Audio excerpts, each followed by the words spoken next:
Bob's got the raffles, hopefully, right? Okay, so just so we're aware of that. All right, and then before we move on, we'll just review our minutes from the last meeting. And I believe Debbie may do that, or Mr. Gonzalez. Anybody going to read the minutes this month? Andy, but I lost my paper, so... All right. All right, so while we're just going to wait to review the minutes, I just want to share the importance of a civic association, what civic associations do, not only in our neighborhood, but throughout the country, and why it's vitally important to advocate for our neighborhood, right? So we are not only the eyes and ears for many city agencies, including the police department, right? As one former elected official used to say, nobody knows the block better than the people who live there, right? So we all know our concerns, right? Whether it's that pothole in front of your house, whether it's the noisy neighbor that's having the parties on the weekends, whether your other neighbor's bicycle was recently stolen, right? And also the positives, right? So you know if something suspicious is going on, you also know what positive things are going on, right? So if we don't advocate for ourselves, nothing is going to get done, okay?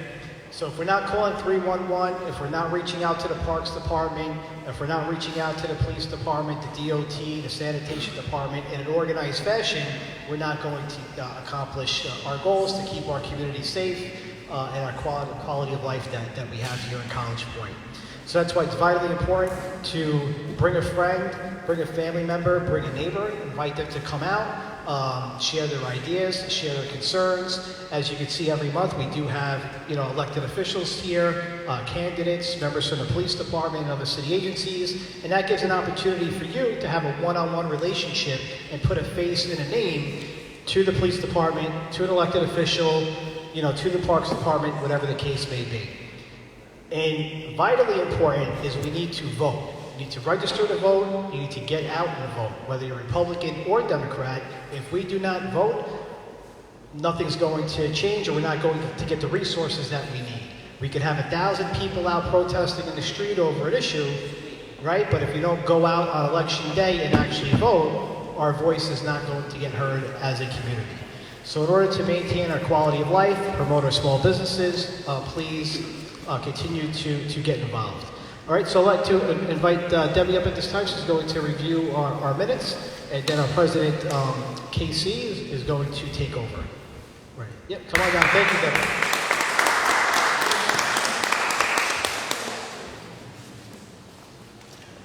Hello, everybody. So our last meeting was May 5, and I'm just going to read the minutes to you. So the Nabaraj KC, the president called the meeting to order at 7:15, and attendees were the board of directors and civic members and guest speakers. We had our Pledge of Allegiance and of course the reading and approval of the minutes. And I just want to start off that PS29 had a graduating class of 5th graders, and we were made aware that they were a little short of money, and we kind of like in a week's time made a collection, and we were able to donate $305 for the purchase of graduation t-shirts. So my son graduated from that school, so it was a nice thing. So our first speaker was the police department, Aries Wang and Detective Cuero. They introduced Officer Del Signore as the new NCO, and that also that the 109 precinct has a new commanding officer, Deputy Inspector Hall, who will be speaking in a short while. The second speaker was NYPD Civilian Community Ambassador Jeff Cohen, and he is the liaison between the New York Police Department and the communities in the borough, and he said he works with the community affairs in the police department closely to address quality of life issues. The next speaker was New York State Assembly candidate Kenneth Cho, and he said public safety and bail reform is his first priority, and there was a question as to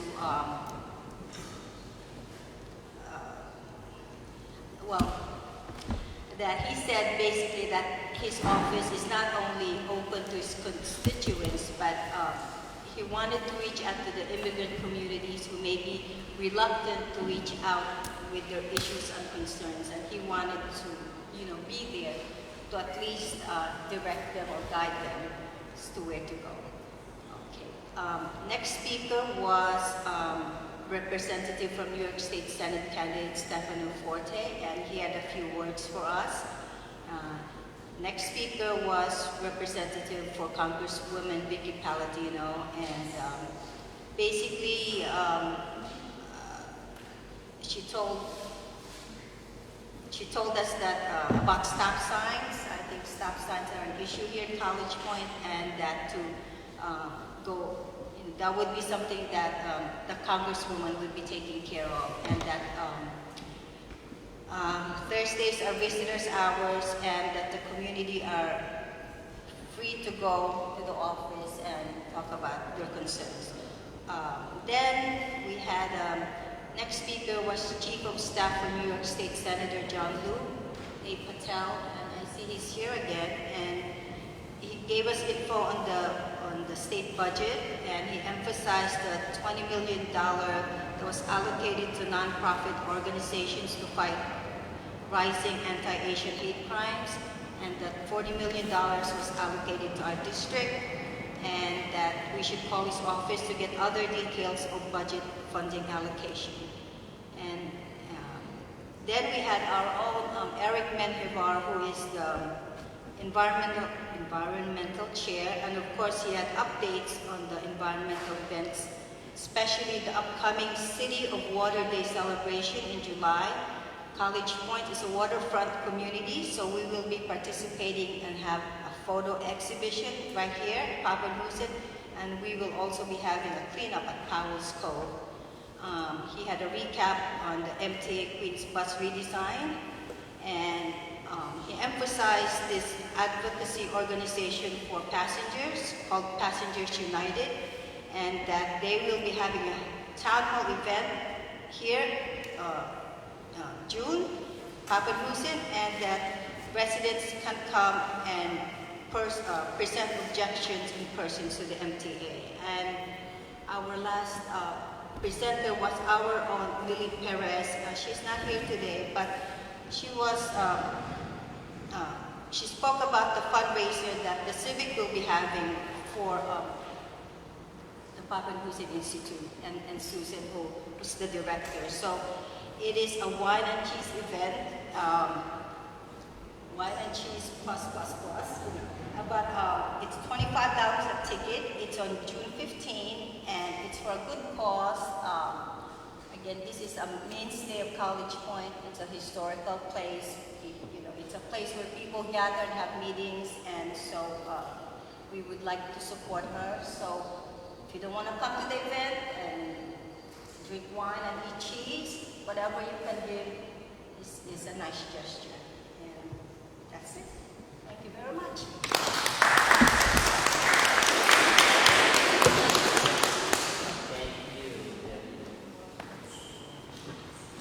Let's give the big round of applause for her, because she has been working day and night to keep this city going. So I'm very proud of you.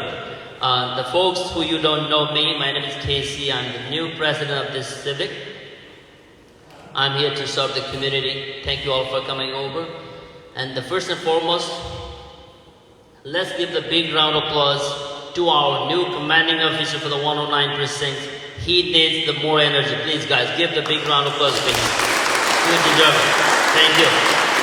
So we're looking forward to working with you, by the way. Oh, by the way, you will be the next speaker. So man in the blue, please come over along with our new commanding officer. You'll have a chance to speak on behalf of the city. Please come on over. Thank you.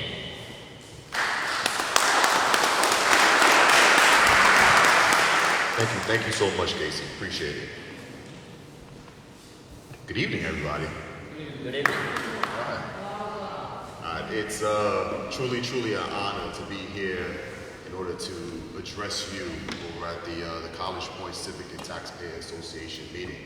I had a distinct honor of meeting you guys over at the office a couple of days ago, you know, Casey came by, Andy came by, Eric, Brock, you know, thank you guys for coming by and explaining to me some of your issues and your concerns here in this community, and how you as a civic go about your daily business to make sure that everybody who lives in the College Point community gets the services that they need, get the resources that they need, all in the interest of public safety and making sure that the quality of life here for all those who live in College Point is as best as possible.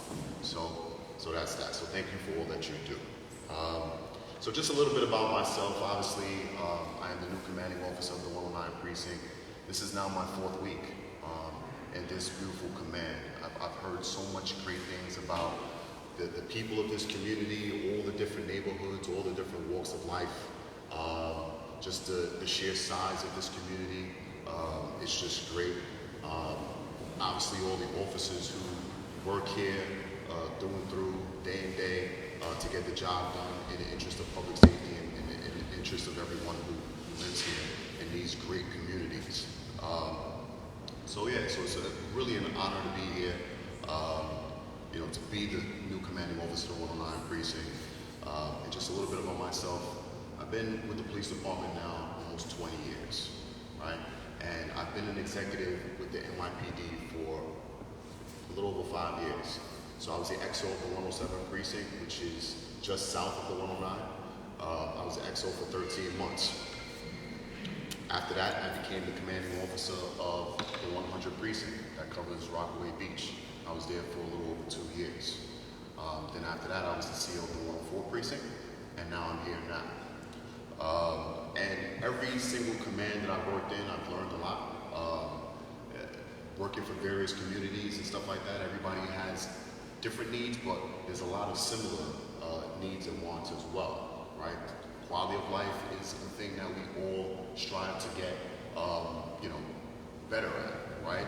And we want not only the police department, but we want all the other city agencies to work in coordination and collaboration with one another so that we can increase our quality of life. So I'll delve into that a little bit later as far as what we're seeing in the College Point area as it relates to quality of life and what we're going to be doing as a precinct, but then also hopefully working in coordination with the College Point community to make things better. All right. But before I go into quality of life, I just want to talk about some of the crime issues that we're seeing in the College Point area. All right. So College Point, thankfully right now we're not seeing that much crime in this area, and that's a testament to everybody here in this community working together, being the eyes and ears as to what's going on, prompt calls to 911, and then obviously the officers responding in kind and making some vital arrests, but then also deterring some crimes that are happening here to begin with. And if I can, I just want to give you some year-to-date numbers as it relates to College Point. And even though we're seeing a slight increase in crime in College Point for the year, overall it's really minuscule. And as you are aware, by watching the news, reading about things in the media, you see that the city overall is struggling with crime, right?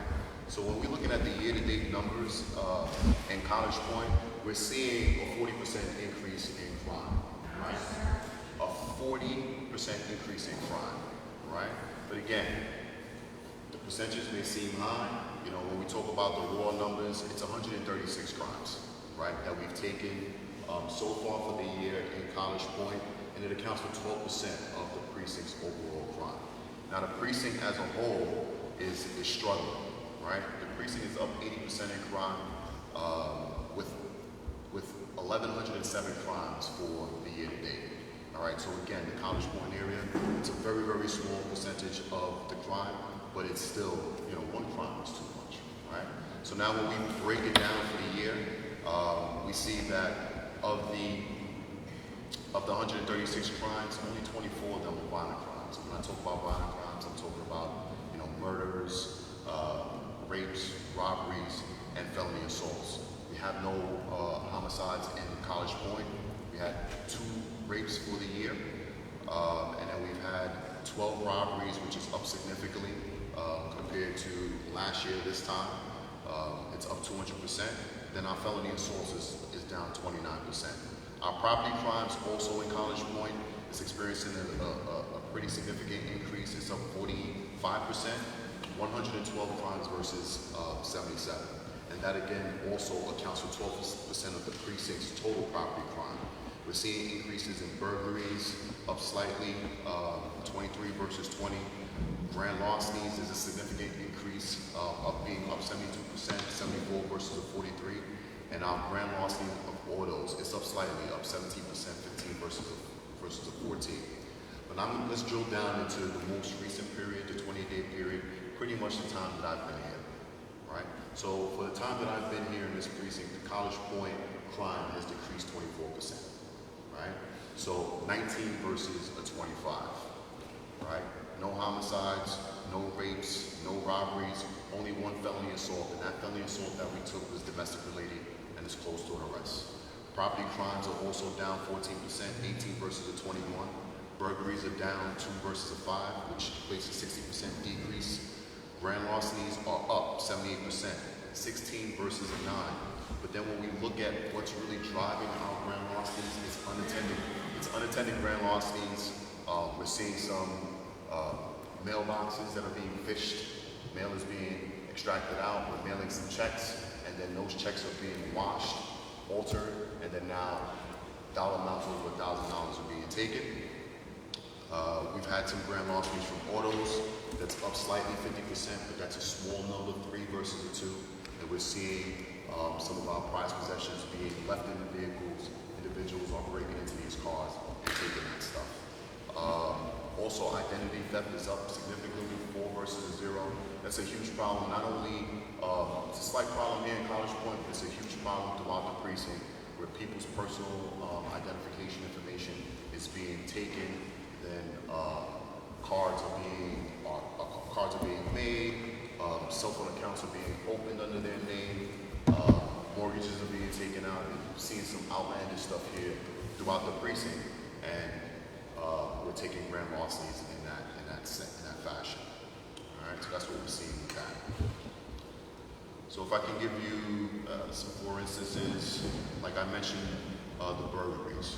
So we had one residential burglary on the 2300 block on 128th Street, and this occurred on Friday, May 20th, where 2 individuals wearing all black ended up opening the front door of the person's residence, and then they went in there. Now, this location, there was no forced entry, so the door was essentially left unlocked, and these individuals went in there, but according to the victim, no property was taken. So, but again, we still report that as a burglary. So simple things that we would recommend, obviously, overall College Point, it's a good area, but we want to lock, our homes, right? Because burglaries at times are crimes of opportunity. Individuals will go around and check open doors, they'll check for open front doors, and if it's open, they're gonna go in there and try to get what they can get. So those are simple recommendations that we will make, obviously just locking your doors, right? Then the other burglary that we took was a truck burglary. So pretty much it was a commercial vehicle that on Wednesday, May 11th, was parked on the 1800 block on 125 Street, where an unknown individual broke into the rear of the vehicle and stole $4,500 worth of tools, right? This is a huge problem. Obviously, we don't want commercial vehicles parked on the street because, the high possibility of them having valuable materials inside there is very high.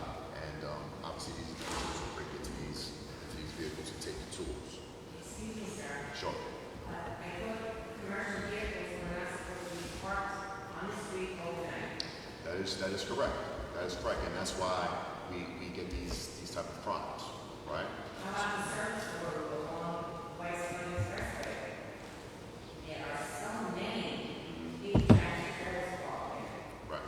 Yeah, that's correct, and that's something that was brought to my attention. So that's things that our officers will deploy to do enforcement. Please. We'll do enforcement. So quite sure my officers are doing a lot of enforcement, issuing summonses and stuff like that as it relates to that. You want to talk about that? Yeah, sure, absolutely. What was that? He said, Oh, yes, Yeah, so, yeah, that's something that the officers will always address, right? I know the question will come up, like, why aren't we towing these vehicles, right? Again, these are sometimes very large vehicles. We would need heavy tow in order to take these vehicles, and then now the question arises, where do we take these vehicles? Where do we store them, right? So those are some of the logistic issues that we always encounter as it relates to some of these heavy vehicles, some of these commercial vehicles that are parked along our residential blocks. I also mentioned identity theft. Some of the tips that we can do, right? I mentioned mailbox fishing, right? It's a huge problem throughout this precinct where checks are being stolen and they're being washed, and different dollar amounts are being put on the checks and they're being cashed, and it's being siphoned from accounts. Simple things that we can do is when we're mailing checks, if we can walk to the post office and drop that stuff off, knowing that we have that condition in the precinct, that's something that will prevent us from being a victim of these type of crimes. Also, the mere utilization of a gel ink pen, right, as opposed to a ballpoint pen, right, that would be a substantial help in combating this type of crime, because the gel ink pens, as soon as that ink touches the paper, it gets infused into the paper. So it's impossible to wash those checks. So simple adjustments like that would aid in not becoming a victim of those type of crimes.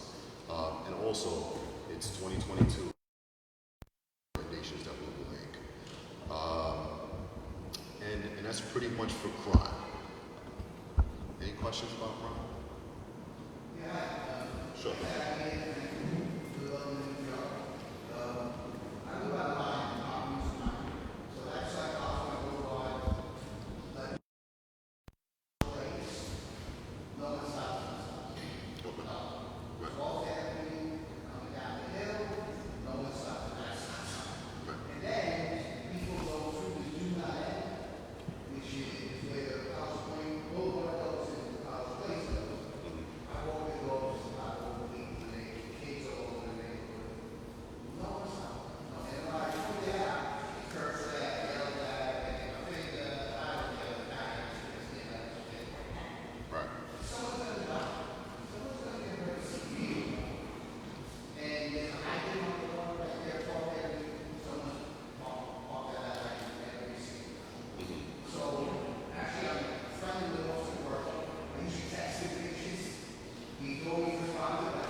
So that's a very, very, very important statement, and I totally understand where you're coming from.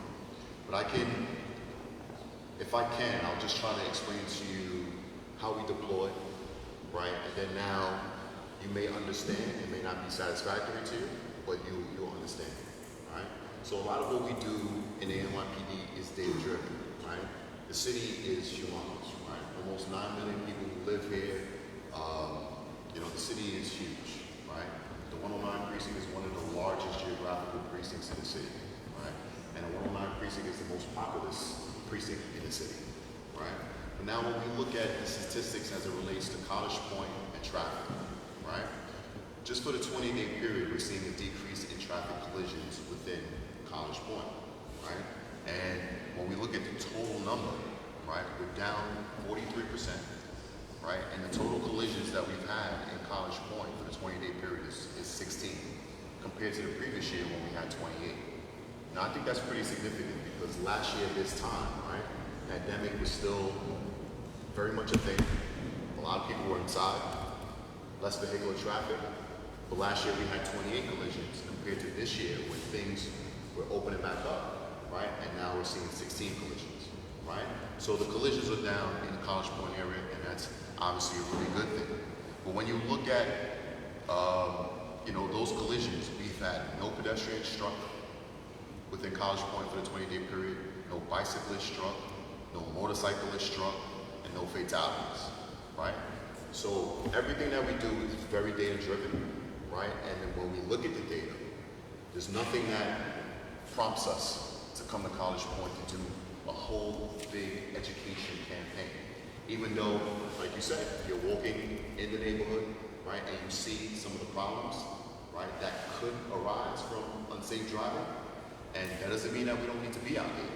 But when we look at the data, it doesn't really support the need for it. You understand what I'm saying? So that's kind of, well, just in general, right? I walk past with my dog that hour for about 5 cars went through, you got that and stop sign outside. Now, it's blind, in that right turn, come from the left end, if I'm crossing that street, or anyone crossing that street, someone's getting hit. Right. We shouldn't have to wait until someone dies. I hear you. Seriously, before we act. Like, we vote where someone died first, and then they started doing something. Right. I know you guys can't hear it, but I understand. I'm a lazy boy, guys. I love you.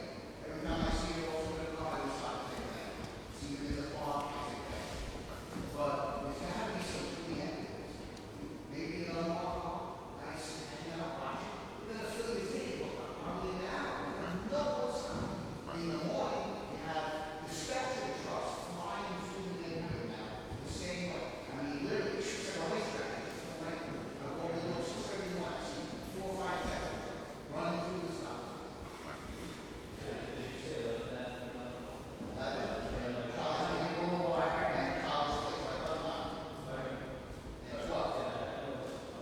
Yeah, we'll definitely have a presence over. Right.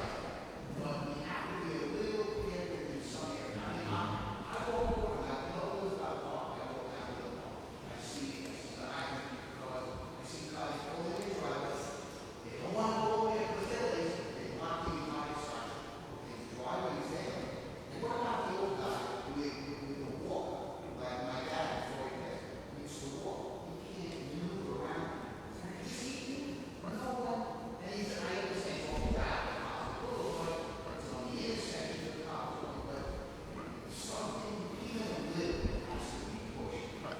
So, it is.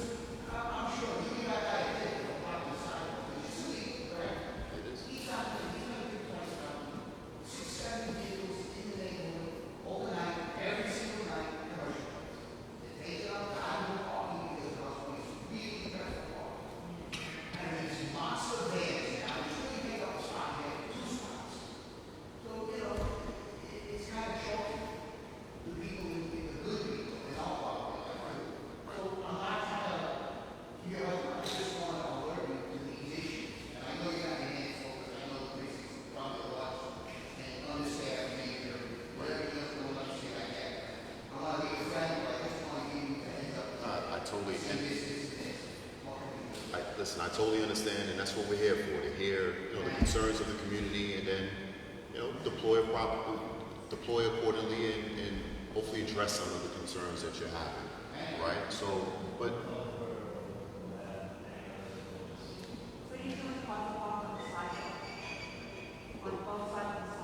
what do we do with that? Right. Right.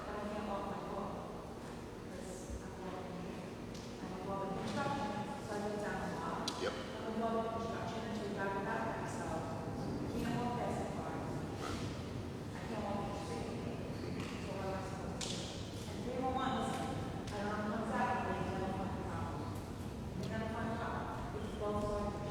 Right, right.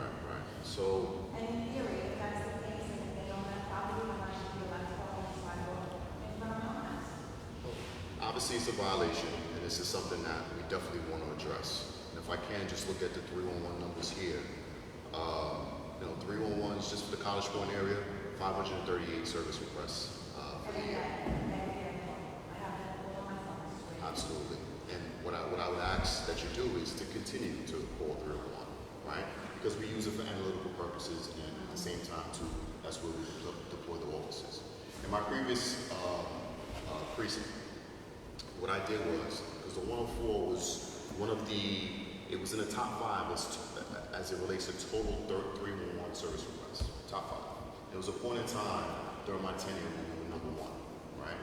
And of all the service requests that we received, 75% of them were illegal parking complaints, right? Which range from just illegal parking, abandoned vehicles, block driveway, right? The illegal parking could be hydrants, bus stops, vehicles on sidewalks, things of that sort. And the amount was so large that I had to dedicate 2 officers, right, to handle 311 parking related complaints or traffic related complaints, right? So again, I'm going to analyze the numbers here. It seems like I might need to do some sort of variation of that so that the 311 service requests that are parking related doesn't sit in the queue for that long, so that now we can respond faster and now address those issues, right, to correct that poor behavior. We issue that summons, right? People will learn, hopefully not do it again. So that's what we need to do. Right. Right.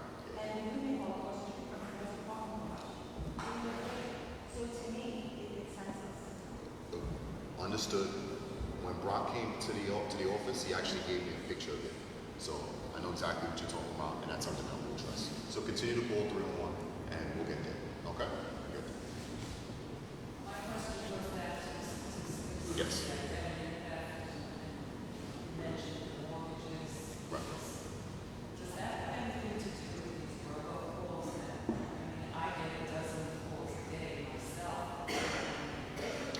Yeah, it's a possibility, because those robocalls, what are they trying to do? They're trying to get our personal information, right? And what they tend to do, well, I get them as well, but as soon as I hear a robocall, I hang up immediately. What they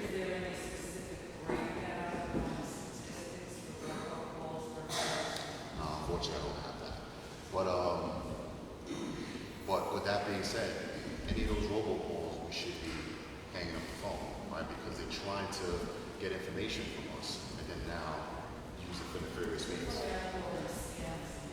Right.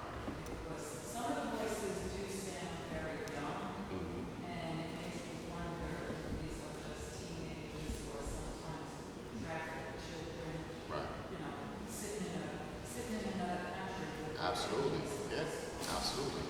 It's definitely a thing, right? So that's recommendations that we would give as well. Like, if you hear a robocall, for the most part, it's going to be some sort of scam.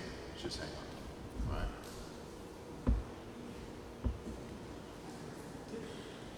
There's also sophisticated scams with like Con Edison. Yeah. They make believe that they're Con Edison, and when they come to your house, they say to check something or whatever. And I don't know how they get the phone numbers, but they do. Yeah. And I'm sure you heard like down in Ozone Park, South Ozone Park, people have been not only robbed but assaulted. Yeah.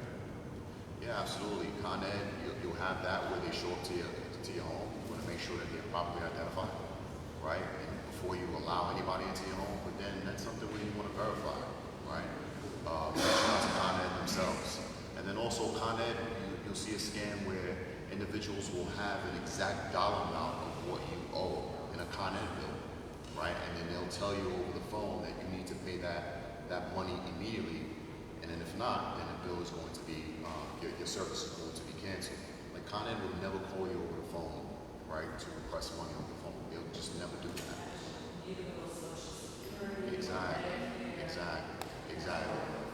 Exactly. So these are little tidbits that, that's why we're here. We want to put out the education so that you can spread the word to everybody else that's not here, right, so that we can be better aware and not become a victim. Any other questions?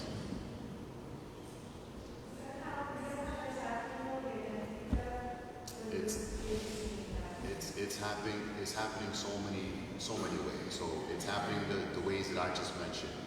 You would also go into, like say, for instance, a bank, right?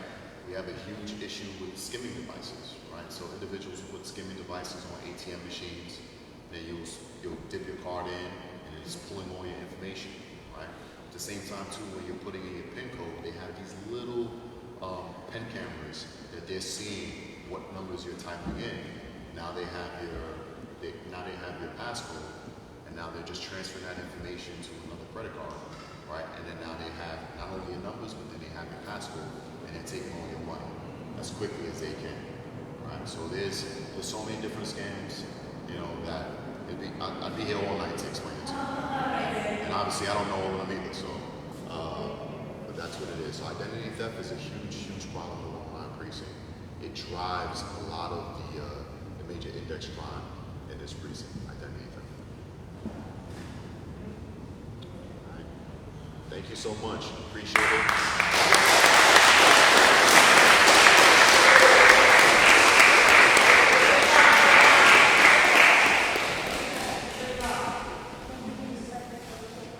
Oh, absolutely.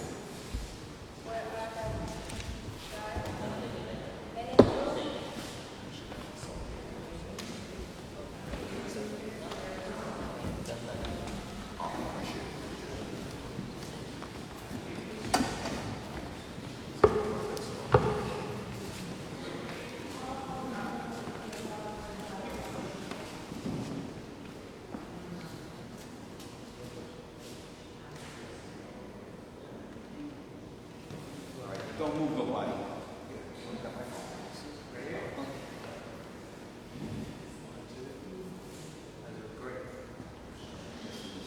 Smile, it's not a funeral, come on. Can we give that respect to the ground of applause?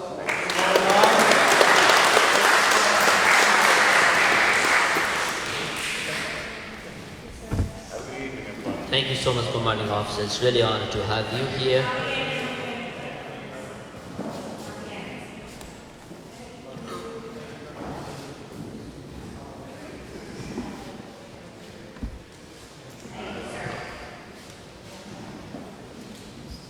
Folks, we do have a few speakers, some of the candidates, some of the few other people. Before to do that, we have a recognition of the month, which is AAPI month, and this month is also Immigrants Month. So in the joint venture, we're trying to honor some of the folks who have done incredible service to the community. So we will be honoring them with our great pride. So let's give the big round of applause all the honoree before to say the name. So I'll be on. Thank you so much. Give me a 1 second.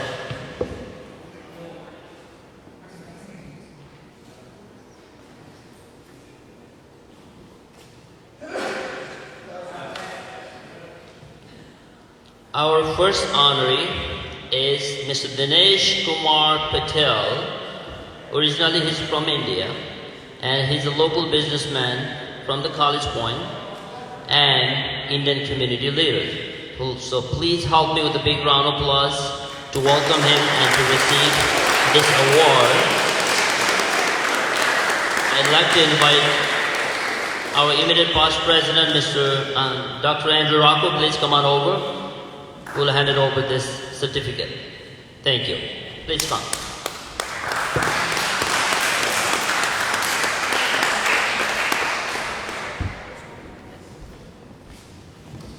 Thank you, Mr. Patel. Before, just want to give you the award in a moment, but do you have a few words you'd like to say on behalf of your business and as a small business owner?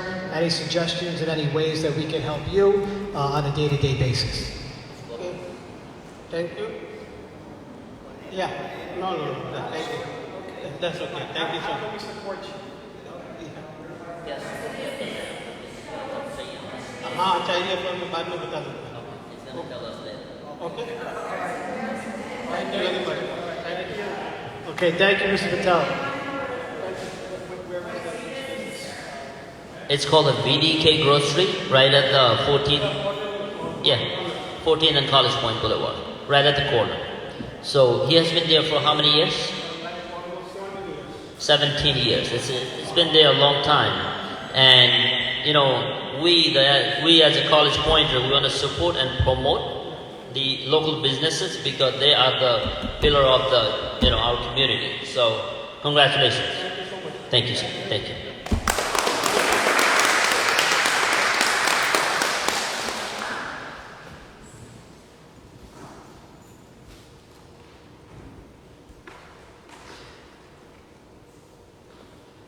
Okay, so our next award is going to, yep. Okay, Yi Andy Chen immigrated from China in 2002. Queens resident for he's been a Queens resident for over 20 years. He went to public school at IS 73, Newtown High School, where my grandmother went to. Queensborough Community College, member of Community Board 4. 110th Precinct Auxiliary Sergeant, small business owner, community activist, Queens Executive Director, like for Asian American, there we go, for Asian American Community Empowerment Coalition, for Asian American Civil Rights, and former city council candidate for District 25, and possibly again, right? Who knows? So on behalf of the College Point Civic and Taxpayers Association, please give a round of applause to Mr. Chen. All right, we want to continue to bring in new members and promote our small businesses, and especially for individuals like Mr. Chen who dedicated so much of their personal and professional life to civic engagement. So thank you, sir.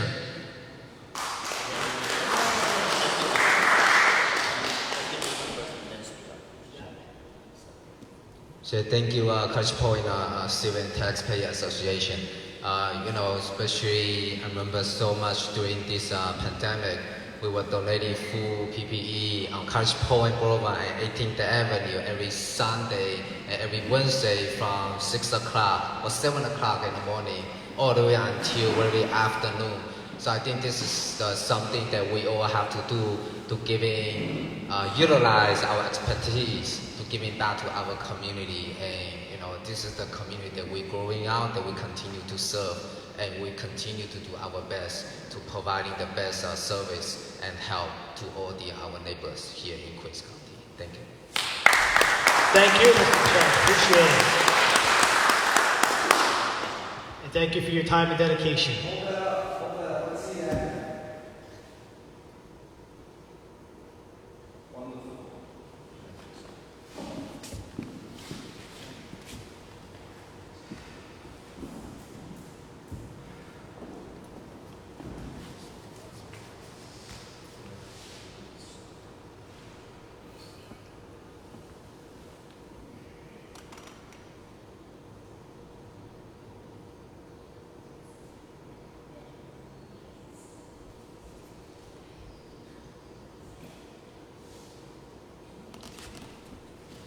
Okay, so again, a recognition of Asian American month here in New York City. All right, what we'd like to do is also honor another guest and community leader. So I want to make sure I'm pronouncing Mr. Asar's first name right. It's Amugano S. Asar, has lived in College Point for the last 25 years, worked in the community, wherever needed. Even during 9/11, he helped different religious communities come together.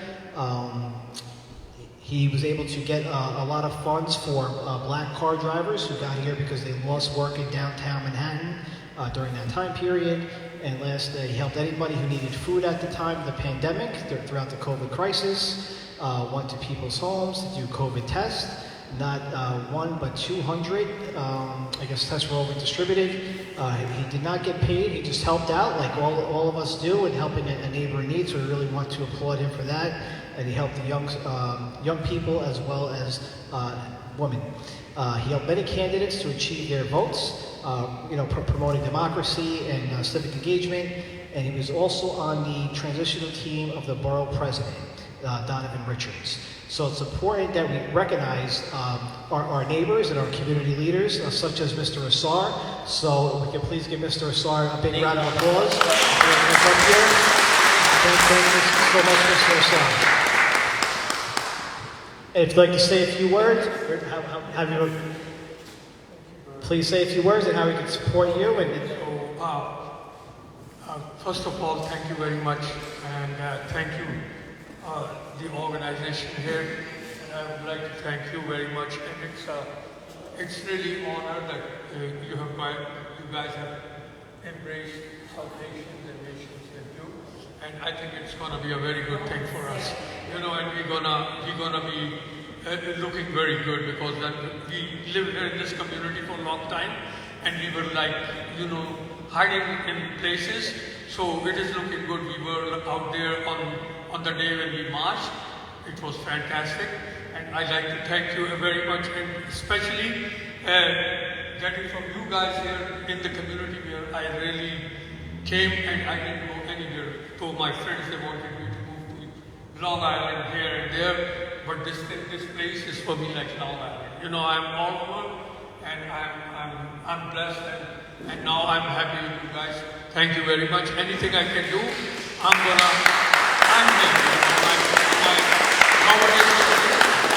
He's my neighbor, yeah. Oh, thank you very much. Thank you, Mr. Osar. You made a good point as well. He was with us and marching with the Civic Association during the Memorial Day Parade. And we forgot to mention that at the beginning of the meeting. I want to thank everyone who did come out and march in the parade. We had a great crowd. And luckily, the weather was good. And as Mr. Osar mentioned, we're all the same, regardless of your ethnic background or your religious background. We are one community. We all share the same values, right? We all want to strengthen our community, continue to have great schools, great parks. Many of us are employees of the city or small business owners, so we're all here to be a part of that American dream, right? So when we work together, and part of that is being involved civically. So I want to thank Mr. Osar once again. Appreciate it.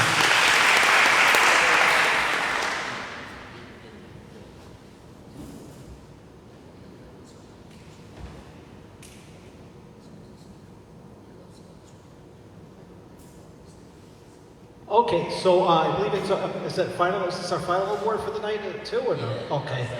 Yep. Okay. So our final honoree for the night is a business owner. Oh, okay, I'm sorry. One of our finalists for the night is a business owner on College Point Boulevard. He recently opened up a driving school. So we really want to celebrate Mr. Kenny Wang as well for our Asian American Month and honor your community service and your contribution to the community and the area of community service. And you're completely valued for being here, and we look forward to your participation as we move forward throughout the year. So Mr. Kenny Wang, if you're here, come on up and please receive your award. And if you'd like to say a few words, how are you, sir? Thank you for coming out, Mr. Wang. And please share where your business is located and how we can support you.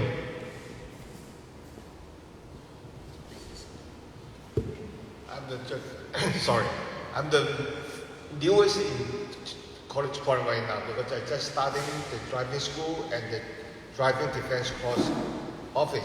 You know that a lot of people, they drive very reckless on the stop sign. The gentleman said that I will open every Sunday or Saturday, open a class to let all the guys to come here to my office at 2016 College Point Boulevard, and then learn how to drive safe. And then we will let all the kids knows how to be safe on the road, on the stop sign, and how to take care of the senior people. That is what I want. Everybody can come to join our class. And anything I will promote it to Mr. Rex to tell everybody. Anytime is welcome. It's free. Outside, you know, the charge this is $50. But all in the community of College Point and come here, I get free to teach all the people. Okay? Hope everyone will try safe.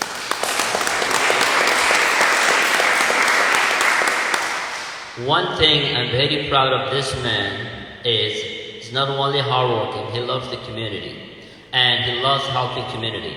So he also offered to have our first office the College Point Civics and Taxpayers Association office will be on the boulevard with his business. So let's give the big round of applause for that also, because this will be our big thing for the College Point Civics. So we're very proud of you. Thank you, sir. What's that? Address is 2016 College Point Boulevard, just on the corner of 20th Avenue there. Okay, thank you. Thank you, sir. That's yours. Thank you again, Mr. Lang, and we look forward to collaborating with you.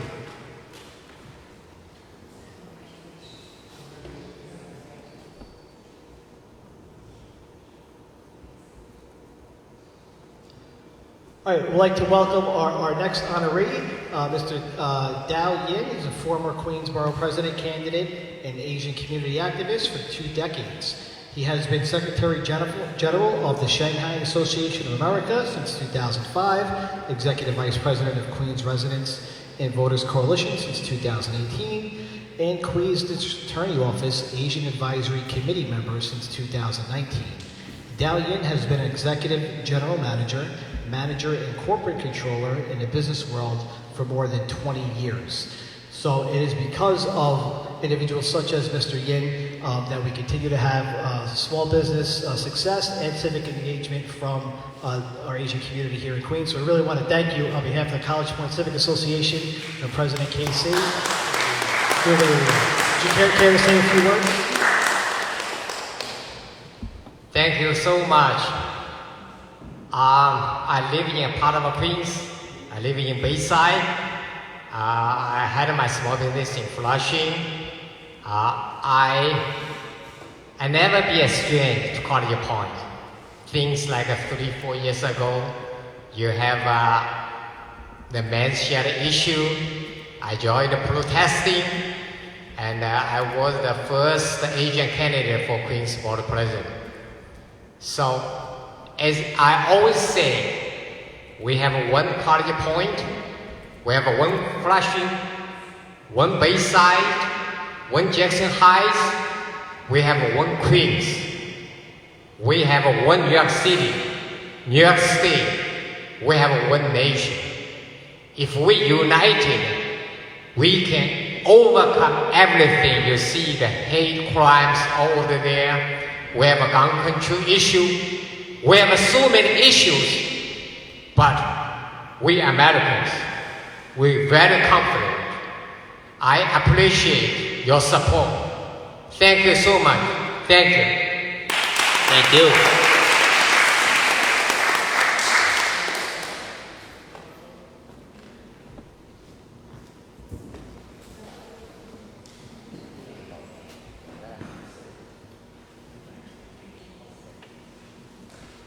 All right, another honoree that we have here is Mrs. Debbie Ann Areola.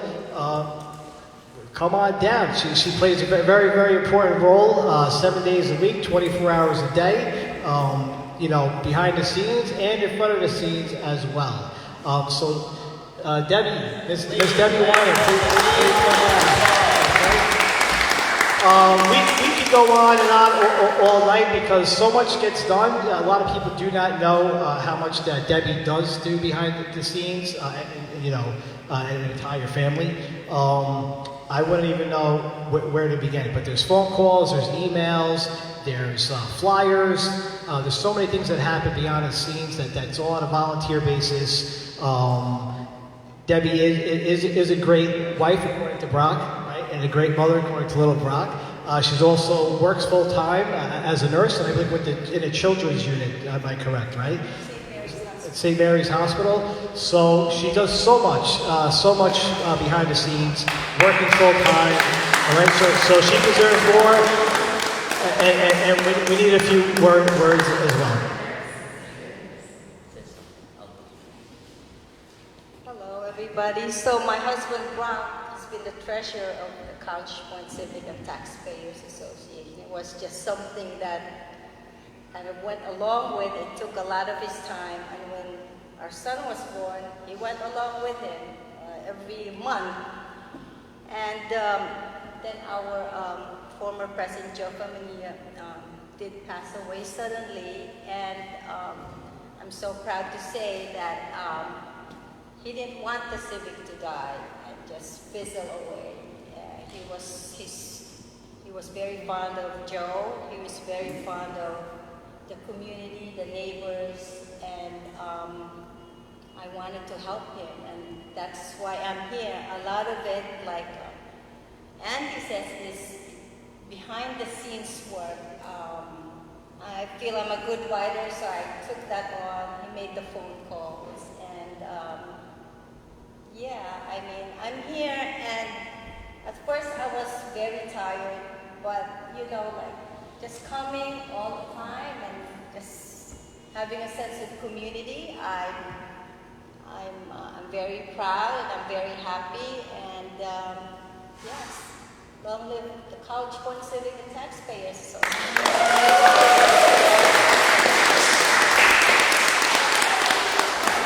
I don't know. Maybe sounds like maybe Debbie will be running for city council down the line. We'll see. Right? Thank you, Debbie.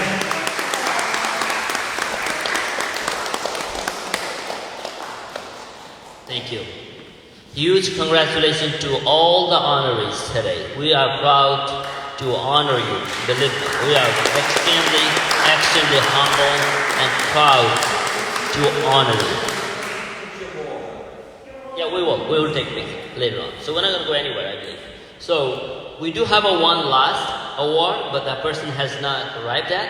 So as soon as she arrives, then we'll honor her. So now we're going to invite some of the speakers over here.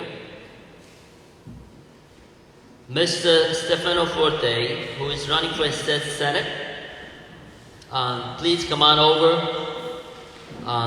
Please be precise and tell us why you're running for. Thank you. Hello, everybody. So I spoke to Brock beforehand that he wanted me to speak a little bit about the bus redesign, but before I do that, I will go over a little bit about myself and my platform. So I'm running in this election because crime is just out of hand. Hey, how's it going? Crime is just out of hand, and I think we all see it. I think we've all felt it. We've all been affected by it in some way. The bail reform that passed, cashless bail, has been a scourge on our neighborhoods, and Albany just voted on the clean slate bill, which essentially means that if you've committed a misdemeanor in 2 years, if you're under good behavior, in 2 years, your record is completely wiped. And if you've committed a felony, after 7 years, your record is completely wiped. Which would mean that if you're going to get a job, if somebody is going to get a job and they are a felon, an employer would have no way of knowing who they are hiring and what crime they have committed. That could mean that a school teacher, somebody teaching our children, is a felon. And I don't think any of us think that that's a good idea. It's bills like these and legislation like this that made me decide, you know what, I have to step up, I have to run, I have to do something for my community. Next up is education. Our schools aren't safe. We've seen that playing out in the news here in New York and in Texas. We need to get school safety officers back in our schools, and we need to make sure that our schools are secure. And finally, zoning issues, single-family zoning. There's a bill on that is in waiting up in Albany, which essentially allows the state to come in and get rid of all zoning laws. You can change any building you want at any point. So if you own a home, if the lot next to yours sells, you might have a homeless shelter, you might have a strip mall built next to your house, and there's nothing that we can do about that. The city council used to be in charge of zoning issues, but the state has decided that they're going to co-opt that. And just to show how underserved our communities truly are, I was speaking with Brock about the bus redesign. And I don't want to take too much of your time here, but this is something that was sent out, and we are losing a lot more stops than we are gaining. And my initial thoughts on this are, they're going to turn College Point into a transportation desert. And it's going to be a very big issue for kids that need to get to school, for our elderly who are not driving. And with a spike in crime, it's irresponsible for us to have our children having to walk so many miles to get to school or so far to get to school. We need more lines, not less. That's the biggest thing here. And it just goes to show how College Point is being underserved. Whenever anything like this is going on, a bus redesign, a redistricting, College Point always gets thrown to the wayside. And that's not a good thing, and that's why we need to elect people who are going to stand up for College Point. I also have is Juliana and George here? Is there Julie? They couldn't make it today? Okay. So I had a conversation with Councilwoman Vicky Palladino, and she wanted me to extend this message to you guys. I'll find it right here. Okay. So Vicky next month is going to be having her Whitestone Club meeting that is at the American Legion Hall in Clinton Street, right? It's Clintonville Street. They're going to have speakers including Andrew Giuliani, Joe Pinion, and she also wanted me to let you know that these sanitation exams are coming up. And if anybody is interested, they can reach out to her office for more info. So this year, just to give a little bit more information on how the elections are working, this year elections are split. At the end of this month, there's going to be a election for governor and state assembly. And then in August, there's going to be a primary for Congress and state senate. That's because the lines have been changed. On my Facebook page, it's Stefano Forte for state senate. You can look at how the neighborhood has been redistricted and a little bit on redistricting now. For the assembly, Whitestone and College Point are together. It goes down through Flushing, a small little neck, and then it goes down through, through Pominock and some of the other areas down there. For state senate, it is a huge North Queens district that spans from Astoria all the way down to Glen Oaks. College Point is in there, as well as Whitestone, Bayside, Douglaston, Little Neck.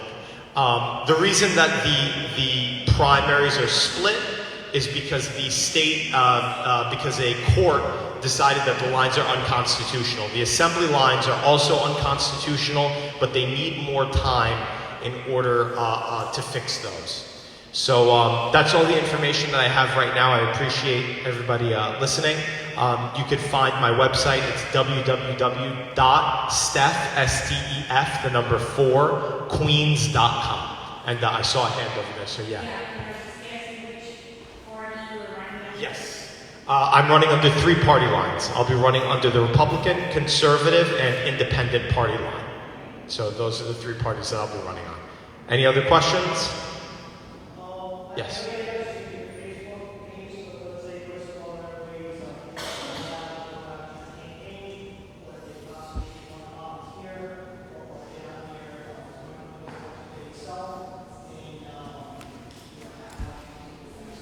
Yeah, absolutely. If you're looking to help us in this race, you can go onto my website, and on my website it says Get Involved. You can click right there. You put your name, your email address, and a short message. Whether you want a lawn sign, you want to come door knocking with us. We have a very grassroots campaign, and we're looking forward to taking the seat in November. So, my website is www.stef4queens.com. And my email address, if any of you want to email me, is Stefano, Stefano, @stef4queens.com. So thank you very much. I look forward to talking with each and every one of you. Thank you.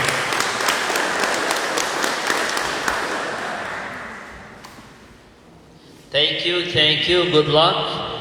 It's not an easy job to run for election, so I wish you good luck, brother.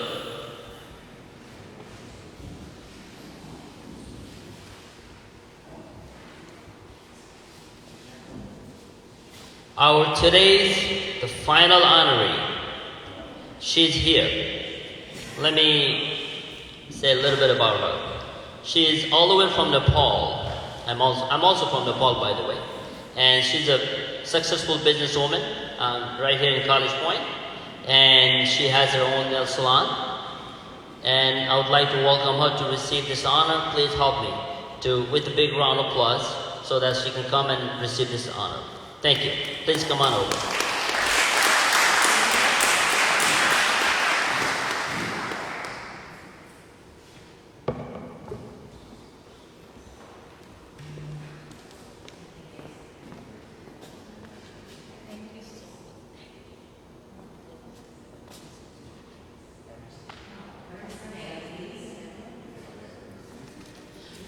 Her business is located on 14-37 College Point Boulevard. And what's the name of the salon? Any Beauty Salon. So all the ladies, please go there and support her business. Right on the corner at the 15th Avenue and College Point Boulevard, where the juice bar is, right beside the juice bar, her business is right there. So she's a very professional on that. Thank you and congratulations. Thank you.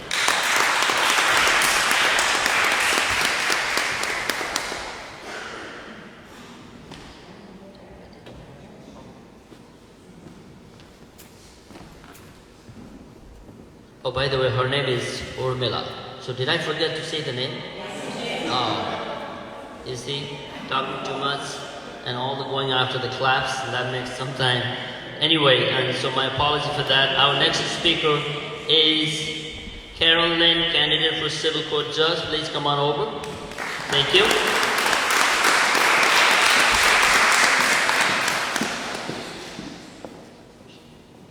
Hi, good evening. It's a pleasure to be here, and it was even more delightful on Sunday to march with College Point, Civic and Taxpayers Association. I am a lifelong Queens girl. I have been here for 49 years. My parents immigrated here from Taiwan when I was 3 years old, and my brother and I grew up in different parts of Queens, in Flushing, in Douglaston, in Jackson Heights, and now I live in Bayside. My husband, who's a UFT teacher, he and I raised our 3 boys in the public school system. The oldest is 20, the second one is 18, and the youngest is 15. And none of them know how to drive. So Mr. Huang, I think I'm going to be giving you a call. I love this borough. My parents came here and they worked and toiled in their businesses. I remember my mom never wanted to come because she felt it would be too hard to start over a new life in a new country. But my dad marveled at the opportunity that this country promised. So he came, and with their savings, he wanted to just be his own boss. So he started several businesses, and he failed a lot. So I remember him trying to sell photographs, and that didn't work. And then I remember he was selling those plastic lucite rings from the 70s that were multicolored, and that didn't work. And then he sold bowling shoes for a while. So we would spend weekends going to bowling alleys and making drops out of our Caprice Classic station wagon. And then finally he settled on selling automotive parts. So they've been renting, warehouses in Woodside, in Flushing, even in Brooklyn. And when I was growing up, I would work in the warehouse with them, and we would package automotive bulbs, and my brother and I would help them with their business. And they taught us that it was important to keep trying when you fail, and that there's no shame in hard work. And I've carried that with me. Because of their hard work, I was able to go to college at State University of New York at Buffalo, and then I was able to go to law school in Brooklyn. I have dedicated my whole career to working in the public sector. I have worked for over 25 years as a court attorney in state Supreme Court, as a referee in New York State Surrogates Court, as a former judge in the housing court. And in all that time, I have learned that the most important thing about court are the people that come before it. The job of the judge is to serve. It is to listen to people's problems, because that's why they're there. They don't want to be there. It's not a pleasant place to be. But when communication breaks down between two people and they can't resolve matters on their own, they turn to the court system to help make a decision for them or to help them reach a settlement. And that is what I've been doing for the past 25 years. Part of what I do is I hold hearings for adults who have developmental disabilities to determine whether they need a guardian or not. I also conduct hearings to determine who's related in a family through kinship hearings when there is a dispute about a will when someone passes away. During COVID, one of the ways that we gave back to the community was by starting a free legal clinic by phone. When many of the city agencies shut down and the courts shut down and the senior center shut down and there was no place to access information, through the pro bono committee that I was the co-chair of, we created what was called a remote legal clinic. And we provided a free number where people could call, and volunteer lawyers would call them back and help them navigate the legal system. I think the biggest honor that you can do with the education you have is to serve the people. I look forward to serving the people of Queens, where I live, where our children have grown up, and I hope to do it through the bench. So we need your help. Everybody always forgets the judges. So the judges have a race on June 28th as well.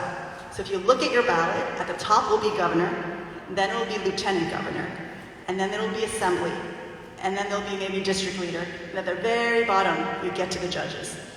Don't forget the judges. It's important. And there will be 4 names.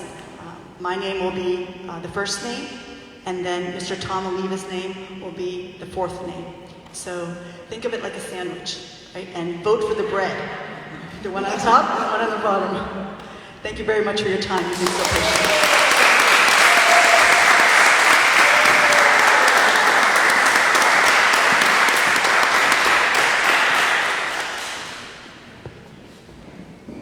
Good luck, Karen. Nice speech.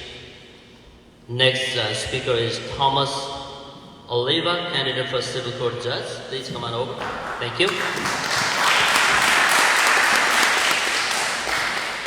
can all hear me, right?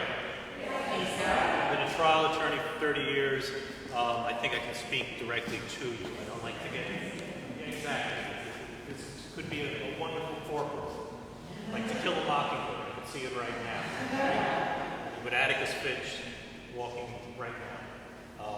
It's an honor to be here. I usually start my remarks, Karen's heard this God knows how many times already, she could probably say, by saying good evening, buenas tardes to my Spanish friends, namaste, assalamu alaikum.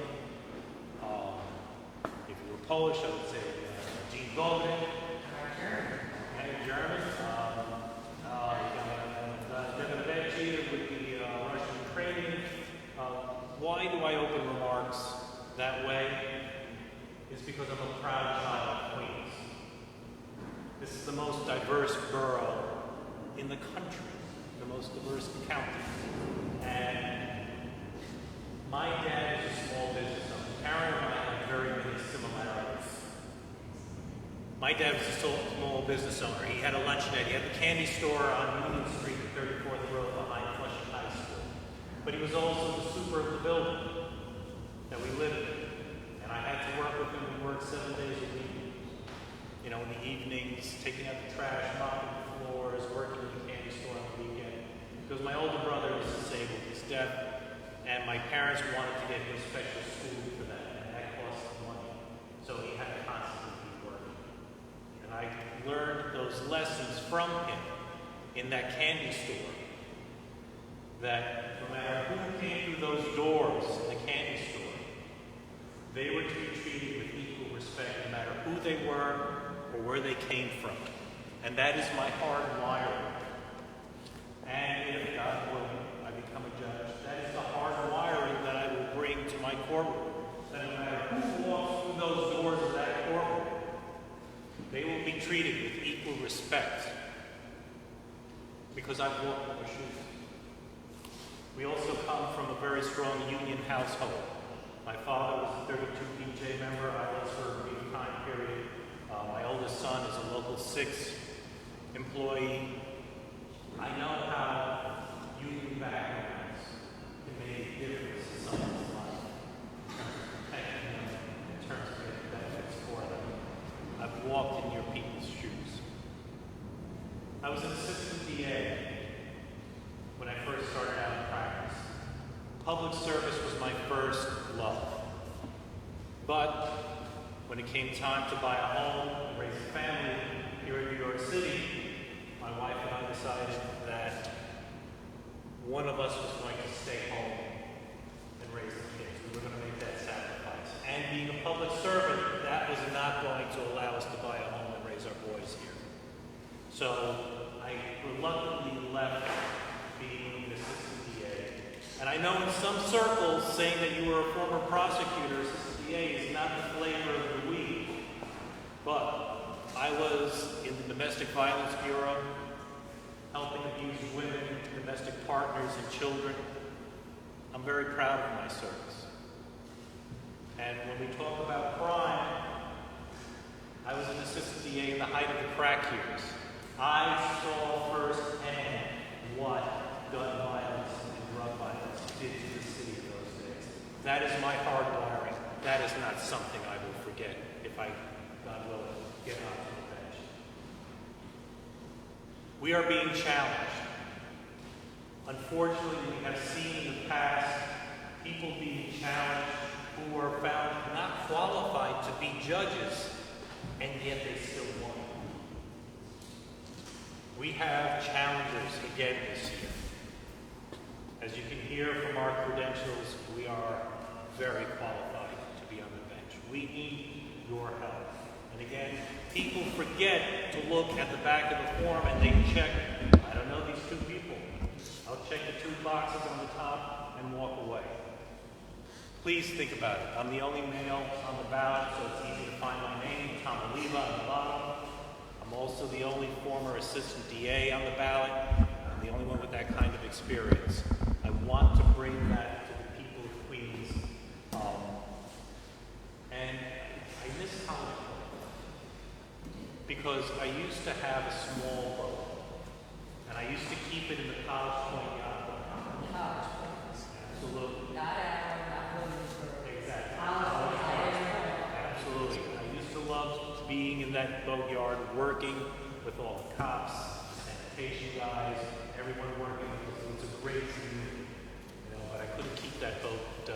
Had to sell it. Sold it 1 week before Hurricane Sandy. Time is right. Oh wow. But I also miss, what was it, Five Corners? Yes. The German restaurant? Yeah. Oh, the best Wiener schnitzel. We go there, have the mashed potatoes, the red cabbage, a little libation, wind up taking a nap. You know, in one of the little banquettes in there. I miss it terribly. I love this community, I love Queens, but can't do it without your help. So thank you very much for your time. It was an honor to be here. Thank you.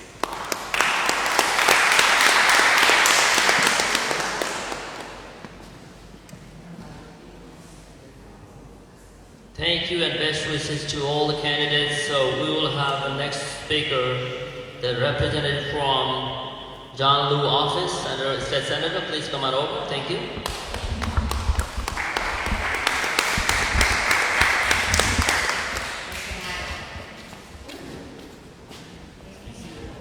Thank you, guys. My name is Akshay Patel. I'm State Senator John Lewis, Deputy Chief of Staff. I know Casey always runs a tight meeting. I appreciate him and Brock for doing the work in the community. No major updates except today. Today's, I believe, is the last legislative session in Albany. The biggest priority in Senator Lewis' plate was being the chair of the New York City Education Committee. We had mayoral control up on the grabs. So there was an extension, I believe, granted today in the state legislature, the state senate, and the assembly for extending mayoral control. However, there was a companion bill regarding lowering class sizes that actually also passed as well. So we're trying to make sure that our educational system has more accountability, particularly with more parental involvement and community engagement, but particularly making sure our class sizes are much smaller. And this is all in part of what Senator Liu did last year by including additional, because historically our schools have been shortchanged by the state budget. So now there is a provision where there's additional $1 billion plus dollars that are coming annually to the New York City Board of Education system. But the additional funds, it's only right that our class sizes get smaller, but there's a bunch of other legislation that's happening today. I want to thank everybody that came out to our AAPI fun run a couple of weeks ago. We really appreciate the support from College Point. I know you guys are great over here. Other than that, we'll be doing rain barrel events, a couple of other things in the near future. And I'm also planning I'm not sure if anybody is a big fan here, but I am. I'm a huge handball fan, so we will have our annual handball tournament. I'm still working out the details, but all right, if you guys want to play with some professionals and get a chance to beat my boss at handball, because I lost last year, I do need to get some bragging points back in the office, because it's kind of tough looking at it. But other than that, if you guys need anything, you know where to find us. And I hear from Casey like 5 times a week, and Brock's calling me the other 5 times. So you guys have great leadership here, and thank you guys for always keeping the lines of communications open. Thank you. Thank you, Martin. Thank you. Thank you. At the meantime, I'm going to let you know that we do have a fundraise events going on the June 15th. That is for any amount you get, that money goes to the Papa Houston Institute. That's the only purpose of it. So each ticket costs $25. Please, I want to encourage you all, please come that day and join with us. So the time is 5 to 7 and June 15, 2022. So please come on over that time, so we want to help the Institute. All right, thank you for that. And anybody needs any free masks, hand sanitizer, or COVID-19 rapid kit, please feel free to get it from outside. We have it. So pretty much we are almost finished, and about the 50-50 raffle. Do we have it? So,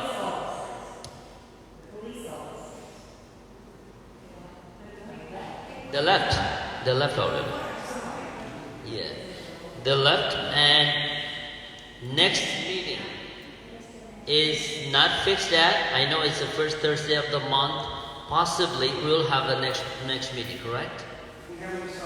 Yeah, we haven't decided that, but we're gonna let you know for that. Yeah, so we'd love to have a group photo. All the honors, please come on over with your award certificate. We'll take a photo, and everyone, please come here. We're gonna take group photos. Everyone, please come on in the front.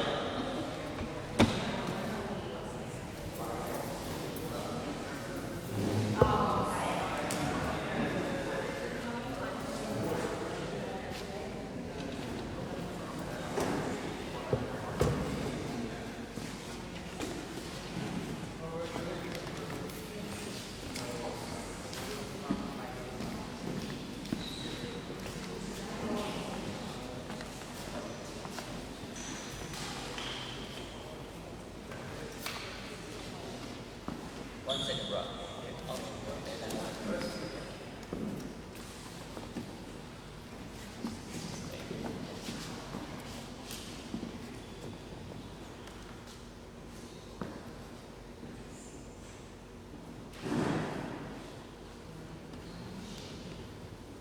Smile, everybody. Come on, smile, guys.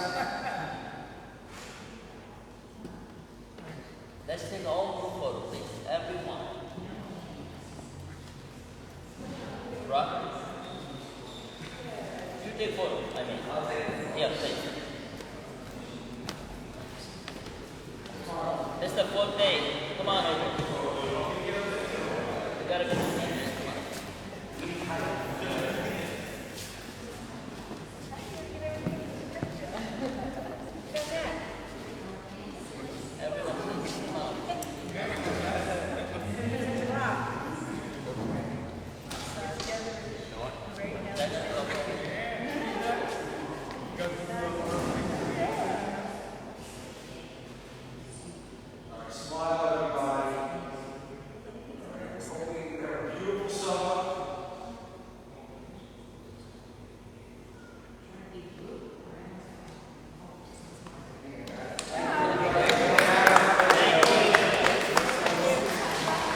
That's